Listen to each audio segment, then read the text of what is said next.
ಅಮೆರಿಕದ ಮೊದಲ ನೀತಿಯನ್ನು ಪ್ರತಿಪಾದನೆ ಮಾಡುತ್ತಿರುವ ಅಮೆರಿಕ ಅಧ್ಯಕ್ಷರ ಜೊತೆ ಪ್ರಧಾನಿ ಮೋದಿ ಮಹತ್ವದ ಮಾತುಕತೆ ನಡೆಸಲಿದ್ದಾರೆ. ಎರಡನೇ ಬಾರಿಗೆ ಅಮೆರಿಕದ ಚುಕ್ಕಾಣಿ ಹಿಡಿದಿರುವ ಡೊನಾಲ್ಡ್ ಟ್ರಂಪ್ ಅವರ ಹೊಸ ವಲಸೆ ನೀತಿ ಹಾಗೂ ಅಮೆರಿಕ ಫಸ್ಟ್ ಎಂಬ ನೀತಿಗಳ ಭೀತಿಯ ನಡುವೆ ಪ್ರಧಾನಿ 2 ದಿನಗಳ ಅಮೆರಿಕ ಪ್ರವಾಸ ಕೈಗೊಂಡಿದ್ದಾರೆ. ಟ್ರಂಪ್ ಎರಡನೇ ಅವಧಿಗೆ ಅಧ್ಯಕ್ಷರಾಗಿ ಅಧಿಕಾರ ವಹಿಸಿಕೊಂಡ ನಂತರ ಉಭಯ ನಾಯಕರ ನಡುವಿನ ಮೊದಲ ದ್ವಿಪಕ್ಷೀಯ ಮಾತುಕತೆಗಾಗಿ ಪ್ರಧಾನಿ ಮೋದಿ ಗುರುವಾರ ದ್ವಿಪಕ್ಷೀಯ ಸಭೆಗಳನ್ನು ನಡೆಸಲಿದ್ದಾರೆ. ಮೋದಿ ಅವರು ಅಮೆರಿಕದ ರಾಜಧಾನಿ ನಗರದ ಹೃದಯ ಭಾಗದಲ್ಲಿರುವ ಅಮೆರಿಕ ಅಧ್ಯಕ್ಷೀಯ ಅತಿಥಿ ಗೃಹವಾದ ಬ್ಲೇರ್ ಹೌಸ್ನಲ್ಲಿ ತಂಗಿದ್ದಾರೆ.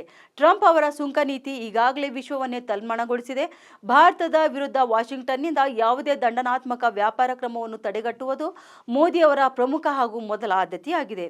ಇನ್ನು ಭಾರತ ಹಾಗೂ ಅಮೆರಿಕ ಸಂಬಂಧಗಳನ್ನು ಸೂಕ್ಷ್ಮವಾಗಿ ಗಮನಿಸುತ್ತಿರುವ ಜನರು ಹೆಚ್ಚಿನ ಸುಂಕಗಳನ್ನು ತಪ್ಪಿಸಲು ಮತ್ತು ಒಟ್ಟಾರೆ ವ್ಯಾಪಾರ ವಹಿವಾಟು ವಿಸ್ತರಿಸಲು ವ್ಯಾಪಾರ ಒಪ್ಪಂದ ಮಾಡಿಕೊಳ್ಳುವ ಆಯ್ಕೆಯನ್ನು ಎರಡೂ ಕಡೆಯವರು ಅನ್ವೇಷಿಸುವ ಸಾಧ್ಯತೆ ಕೂಡ ಹೆಚ್ಚಾಗಿದೆ.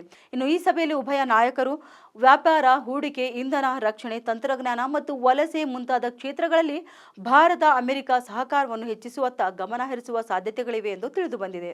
ಹೆಚ್ಚಿನ ಮಾಹಿತಿಗಾಗಿ ನೋಡ್ತಾ ಇರು ಉತ್ತರ ಕರ್ನಾಟಕ ಸುದ್ದಿವಾಹಿನಿ.